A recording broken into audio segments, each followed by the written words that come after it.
오늘 갈라디아서 5장 22절에서 26절 말씀 가지고 갈라디아 교회 열매로 나무를 안하니 라는 제목의 주님의 말씀을 함께 나누도록 하겠습니다.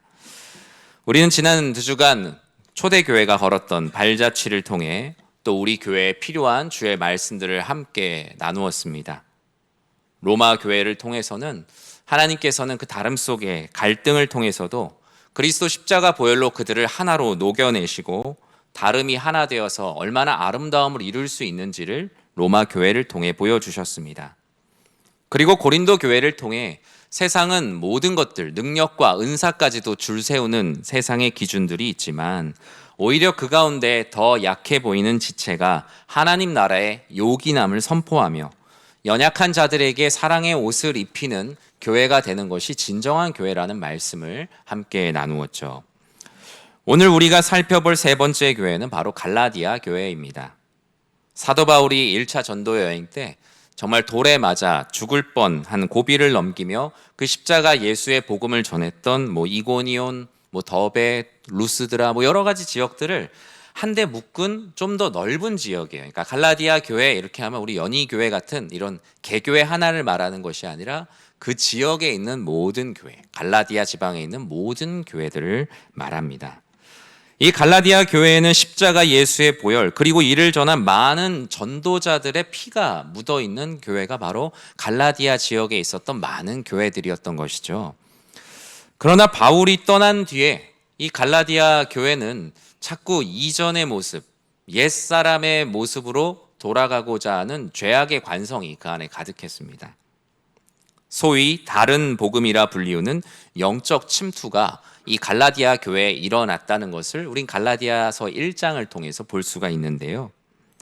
그들은 성도들에게 어떻게 말했냐면 예수를 그리스도로 믿는 것만으로는 구원받기에 부족하다는 것이죠. 모세의 율법을 너희들도 똑같이 준수해야 한다. 우리 유대인들이 그동안 지켜왔던 전통과 유전을 너희들도 똑같이 따라야 구원을 받는다. 할례를 받아라 라며 예수 그리스도께서 온 열방을 향해 확장시켜 놓은 복음을 아주 지역적인 민족적 복음으로 축소했던 것이에요. 배타적으로 밀어내는 욕심을 주장합니다. 복음으로 그리스도인들에게 자유를 주었는데 다시 유대 율법의 대감집으로 들어가서 종노릇 하자라고 말했던 것이 당시의 극단적인 유대주의자들의 모습이었어요. 또다시 율법에 기반한 자기 자랑으로 줄을 세우는 모습을 보며 바울은 그 갈라디아 교회를 보며 통탄을 하며 말했습니다. 3장 3절에 바울이 뭐라고 말합니까? 너희가 이같이 어리석으냐? 몰랐다는 거예요. 너희가 이같이 어리석으냐? 갈라디아 교회는 성령으로 시작하였는데 지금 너희들의 행보를 보니 성령의 행보가 아니라 다시 육체의 행보로 가고 있구나. 성령으로 시작한 교회가 왜 마지막은 다시 육체로 마치려고 하느냐라며 바울은 통탄하고 있습니다. 신앙과 교회의 참된 기준이 무너진 갈라디아 교회. 하나님께서는 어떻게 이들에게 분명한 기준을 다시 잡아주셨을까요? 오늘 본문은 세상의 평가 기준에 속지 말아야 한다라고 말씀을 합니다. 예수님께서는 모든 사람과 공동체의 영적 진단의 대원칙을 마태복음 7장에서도 이미 이렇게 말씀을 하셨어요. 우리 7장 20절 말씀, 짧은 말씀인데 같이 한번 읽어볼까요? 이러므로 그들의 열매로 그들을 알리라. 그들을 아는 기준이 뭐라고요? 그들의 열매. 여러분, 나무에 사과가 열린 것을 보면 우리는 그 나무가 뭔지를 알죠? 사과나무라는 것을 압니다. 저도 처음에 이제 교회 다시 부임했을 때 사택 앞에 나무가 있는데 이게 뭔 나무지? 제가 그쪽에 너무 무지해서. 그런데 이제 열매가 열릴 때 보니까 알겠더라고요. 아, 이건 살구나무구나. 여기는 호두가 열리는구나. 열매를 통해서 우리는 나무가 무엇인지를 알 수가 있습니다. 주여 주여 하는 자마다 다 천국에 가는 것이 아니라고 산상수훈의 마태복음 7장에서도 말씀을 하셨어요. 하늘에 계신 내 아버지의 뜻대로 행하는 자가 천국에 들어가리라 라는 말씀은 곧 그들의 열매로 그들을 알리라 라는 말씀과 동일한 말씀입니다. 그렇다면 오늘날 세상과 사람들은 그리스도인의 열매, 성도의 열매는 무엇이라고 말하며 교회의 열매는 과연 무엇으로 여러분 평가되고 있을까요? 안타깝게도 사람의 눈은 너무나도 쉽게 외형과 성과라는 육체의 기준에 쉽게 넘어가 버립니다. 종교적, 외형적 열심에 빠진 사람들은 성도의 신앙을 평가할 때 눈에 보이는 종교적 행위의 양, 시간, 스펙들을 보고 성도의 열매를 판단합니다. 얼마나 오랫동안 신앙생활을 했는가, 얼마나 많은 성경 지식을 가지고 있는가, 얼마나 사람들의 눈에 띄는 강도 높은 열심과 봉사를 하고 있는가로 우리는 성도의 열매를 판단합니다. 물론 그 모든 것들은 열매는 맞습니다. 그러나 그것이 모든 것의 절대적인 기준이 될 수는 없지요. 성령으로 시작한 갈라디아 교회에 침투한 유대주의자들이 딱 이런 평가 기준을 갖고 있었습니다. 하나님께서도 줄 세우지 않는 일들을 교회에 가져와서 줄을 세우는 것이죠. 할례를 받았느냐? 안식일과 절기를 유대인들과 똑같이 지키고 있느냐? 겉으로 드러나는 율법적인 행동들 수백 가지를 가지고 와서 성도들의 신앙을 아주 세밀하게 측량하고 줄을 세우는 일들을 그들은 했어요. 그러면서 내가 우위에 있다는 우월감을 자신의 신앙이라고 착각하며 살았던 것이죠. 물론 예배를 잘 드리고 또 우리 교회 공동체를 위해 열심을 다하고 섬기는 모습은 하나님께서 너무나 기뻐하시는 모습임은 분명합니다. 그러나 단 이런 모든 것들은 하나님이 주신 값없는 은혜에 내가 무엇이라도 할 수 있을까라며 자발적으로 은혜에 반응하는 것이지, 무언가가 되기 위해, 무언가 인정을 받기 위해 하는 인간의 계획적 행동은 결코 아니라는 것이죠.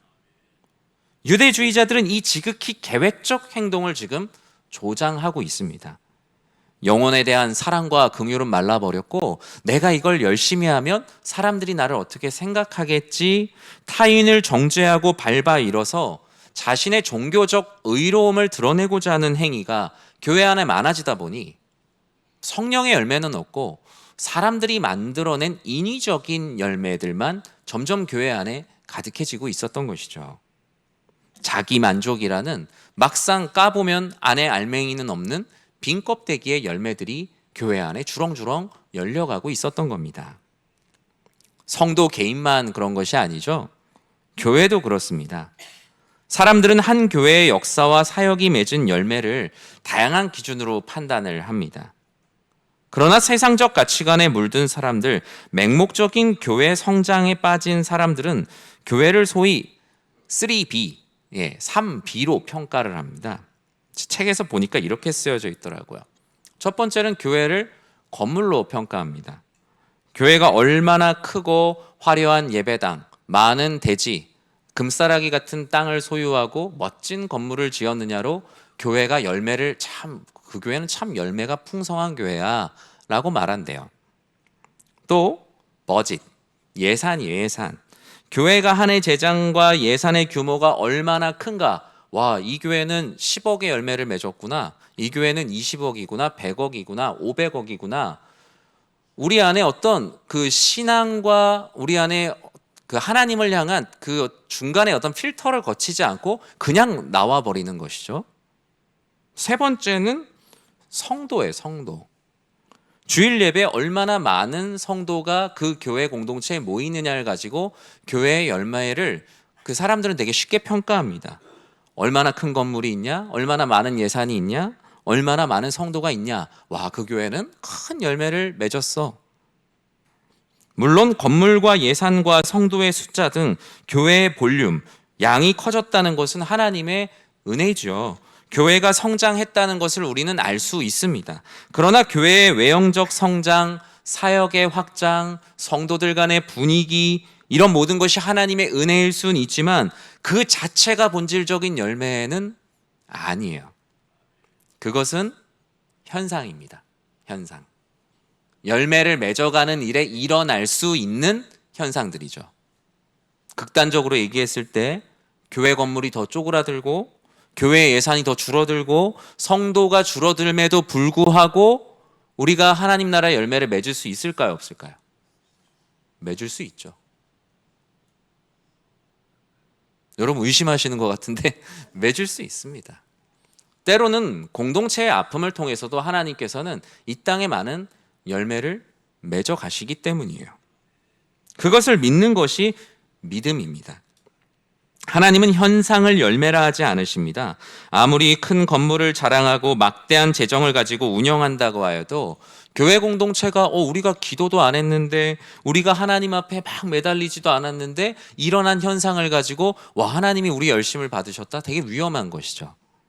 오히려 더 큰 영적인 위기 가운데 성도들이 더 같이 기도하고 묵상해야 돼요. 우리가 하나님 앞에 열심으로 헌신하지 않았는데 하나님은 왜 이런 결과를 우리에게 주셨을까를 고민해야죠.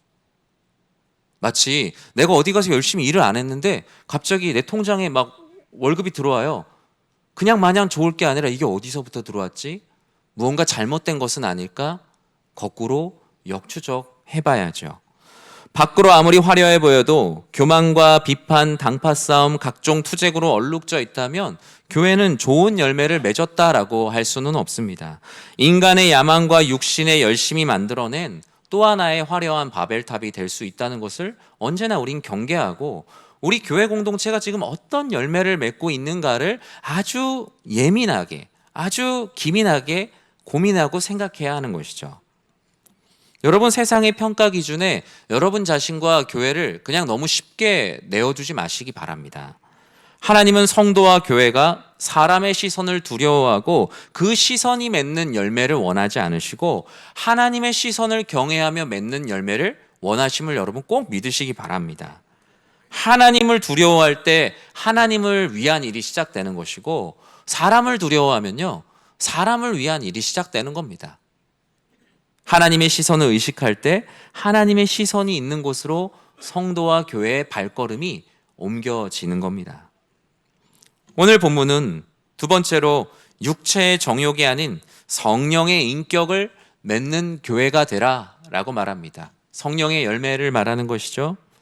사도 바울은 성도와 교회가 맺는 열매의 양상을 크게 둘로 대조하고 있어요. 육체의 일, 즉 육체의 열매와 성령의 열매로 구분을 합니다. 먼저 육체의 일, 육체의 정욕, 육체의 열매를 바울은 이렇게 쭉 나열했어요. 19절에서 21절에 육체의 열매가 무엇입니까? 같이 한번 읽어볼까요? 육체의 일은 분명하니 곧 음행과 더러운 것과 호색과 우상 숭배와 주술과 원수 맺는 것과 분쟁과 시기와 분냄과 당짓는 것과 분열함과 이단과 투기와 술 취함과 방탕함과 또 그와 같은 것들이라. 전에 너희에게 경계한 것 같이 경계하노니 이런 일을 하는 자들은 하나님의 나라를 유업으로 받지 못할 것이요. 즉 육체의 열매는 하나님 나라의 백성이 될 수 없다라는 단호한 결론을 내고 있습니다. 모든 육체의 정욕은 성령을 거스릅니다. 성령을 거스르는 육체의 정욕과 성령이 서로 대적함에 따라 우리가 정말 원하는 것을 얻을 수 있는데 걸림돌이 되죠. 이처럼 육체의 정욕을 열매 맺으려 하면 성령의 열매를 맺을 수가 없다. 서로 상충하게 된다. 한 땅에서 그것이 같이 자랄 수 없다라고 말해요. 그렇다면 성령의 열매란 무엇입니까? 22절과 23절 우리 같이 한번 읽어볼까요? 오직 성령의 열매는 사랑과 희락과 화평과 오래 참음과 자비와 양선과 충성과 온유와 절제니 이 같은 것을 금지할 법이 없느니라. 아멘. 어릴 때 기계적으로 외웠어요. 사위와 오자 양충온절 성령 열매.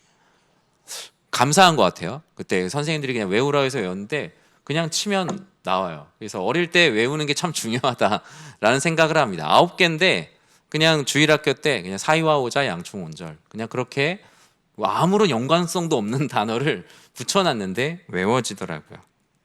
성령 안에 있는 성도는 사랑만 있고 절제는 없거나 충성만 있고 온유함은 없는 불균형의 사람이 아닙니다. 우리 보통 어릴 때 성령의 열매 주일학교 신앙생활 하신 분들은 아마 포도송이 같은 걸로 이렇게 그려보셨을 거예요.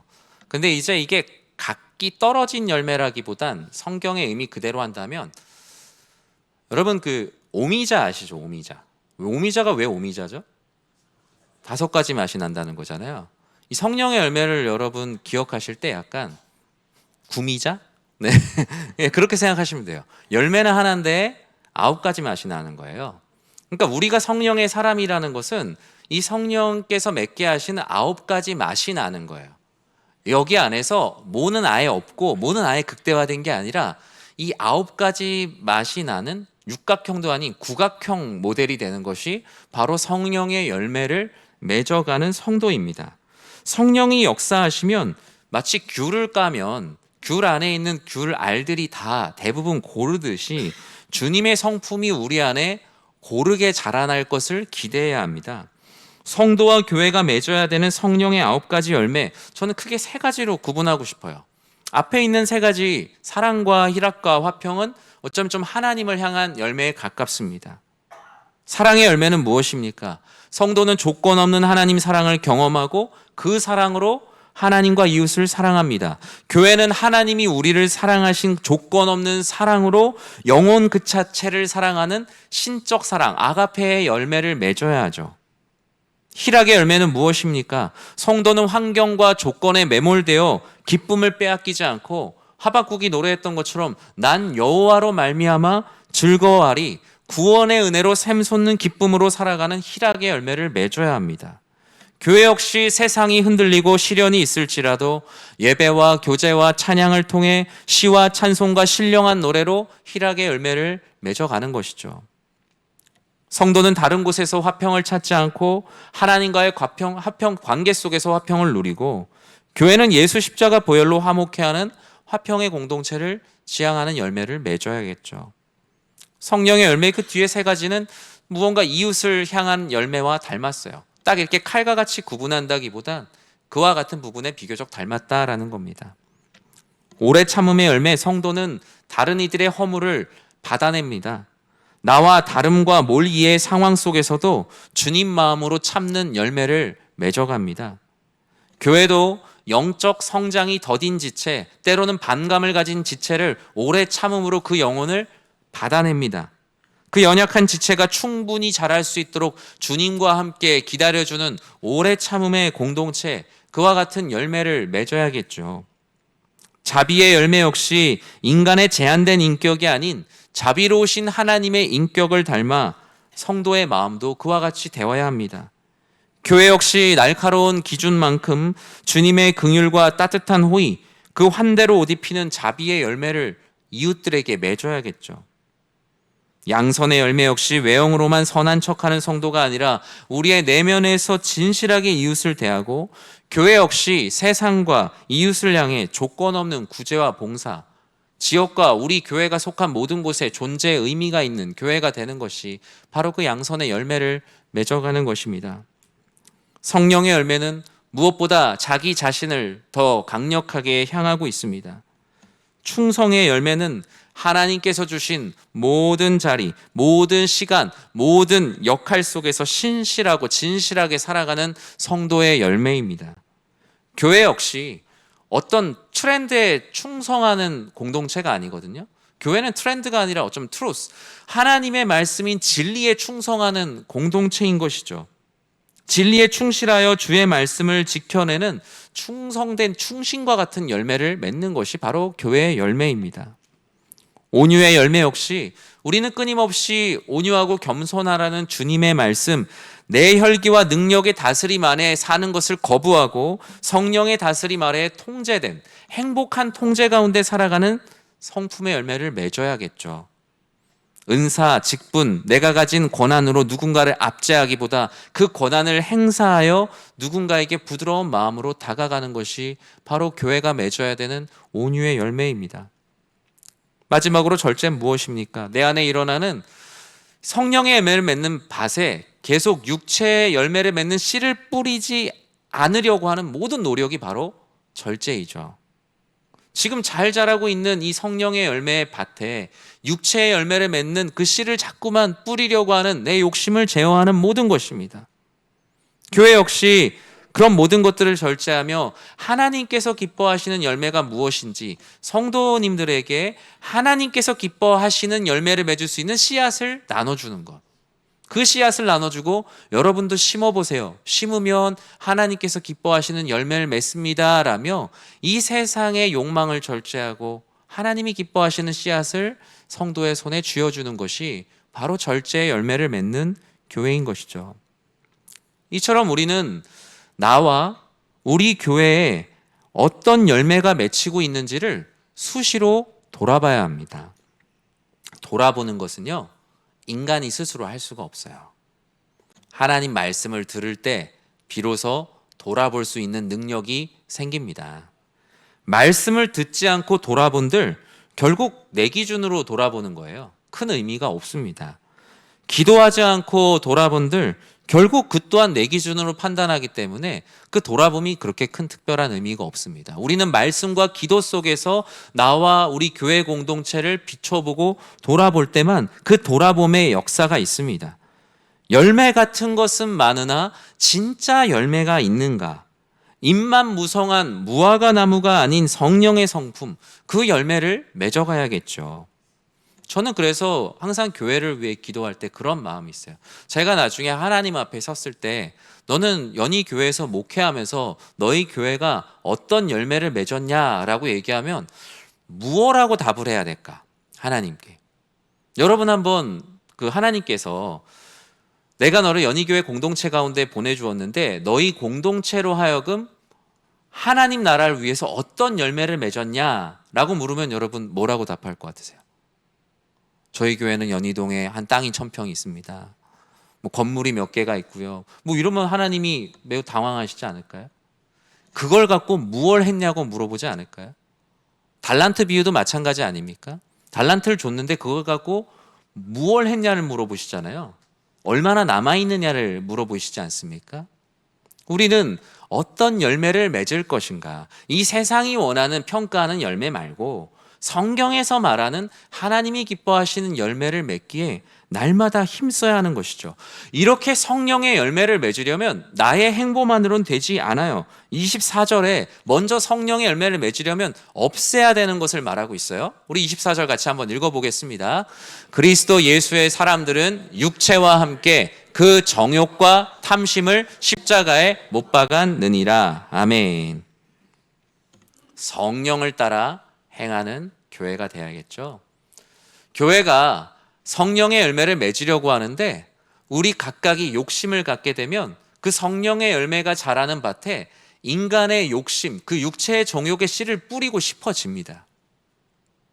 가장 그 유혹에 있는 사람, 가장 조심해야 되는 사람이 목사예요. 성도님들이 성령의 열매를 잘 읽어가고 있는데 본인이 교회를 통해 자아 실현을 하려고 하는 거죠. 목회를 하나님을 위해서 해야 되는데 자기 자신을 실현하기 위해서 목회를 하면 교회 가운데 자신의 육체의 정욕을 막 뿌리는 거예요. 성도님들을 막 갈아 넣는 거예요. 그러면 교회가 어디로 갑니까? 정말 산으로 가는 거예요. 언제나 교회는 성령을 따라 행합니다. 성령을 따라 행하기 위해서는 여러분 많이 기도하셔야 돼요. 교회 공동체가 모여서 기도하는 자리에 나오셔서 기도하셔야 돼요. 새벽에도 나오실 수 있는 분들은 나와서 기도도 하시고 금요일도 나와서 기도도 하시고 주일 예배 때도 조금 일찍 오셔서 예배당에서 교회 공동체를 위해 기도해야 합니다. 왜냐?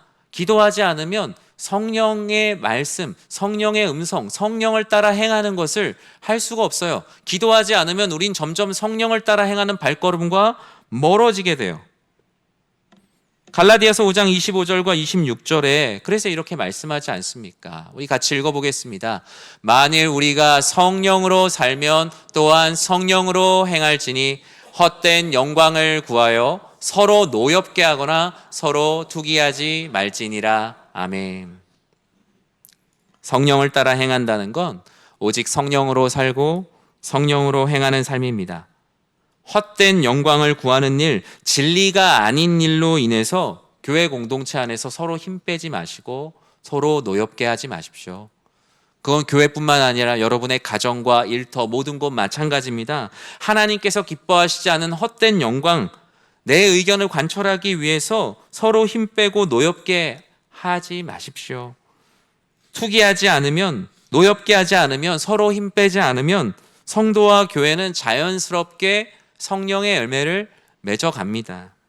그런데 교회가 무언가 긴장되고 무언가 분위기가 억세지는 이유는 그 성령의 열매가 맺혀지는 밭에 자꾸 육체의 정욕의 씨를 뿌리기 때문이에요.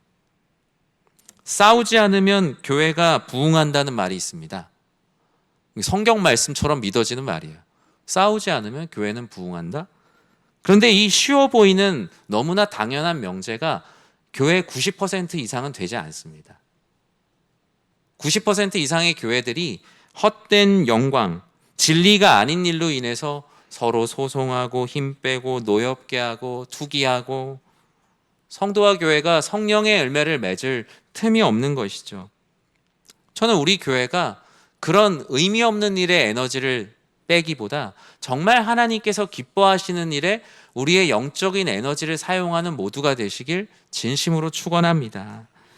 육체의 소욕, 나의 의견을 좀처럼 굽히지 못하면 우리는 여전히 육체의 정욕대로 사는 것이요, 성령으로 살고 성령으로 행하게 되면 우리는 비로소 우리의 발걸음이 맞게 돼요. 성령으로 살면 성령으로 행한다. 우리는 이 말씀을 들을 때 이미지가 떠오르지 않지만 당시 바울이 썼던 이 표현은 헬라 문화권에 있는 사람들은 이미지를 하나 떠올립니다. 어떤 이미지? 성령으로 살면 성령으로 행한다? 군에 갔다 오신 분들은 아시겠지만 제식 훈련이라는 게 있죠.